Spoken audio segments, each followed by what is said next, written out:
SIR అనే కార్యక్రమం ఏదైతే ప్రారంభం కాబోతా ఉందో ఆ విషయంలో కూడా చాలా కూలంకషంగా ఈ సమావేశంలో చర్చ జరిగింది. స్పెషల్ ఇంటెన్సివ్ రివిజన్ పేరిట మరి వెస్ట్ బెంగాల్లో దాదాపు 95 లక్షల ఓట్లు తొలగించడం జరిగింది. బీహార్లో 65 లక్షల ఓట్లు తొలగించడం జరిగింది. అట్లాగే రేపు తెలంగాణలో కూడా మే నెలలో ఈ ఎస్ఐఆర్ అనే కార్యక్రమం ప్రారంభమైతా ఉంది.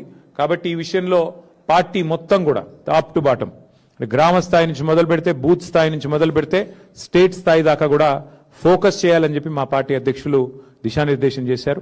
ఈ విషయంలో ఎందుకంటే ఓట్ల తొలగింపు ప్రక్రియ పేరిట జరిగిన నాటకం, దొంగ ఓట్ల చేర్పుల వల్ల జూబ్లీహిల్స్ ఎన్నికల్లో జరిగిన నష్టం దాదాపు 15,000 దొంగ ఓట్లు జూబ్లీహిల్స్ ఎన్నికల్లో మా ఓటమికి కూడా కారణమే అనే ఒక అభిప్రాయం కూడా సమావేశంలో వ్యక్తం కావడం జరిగింది.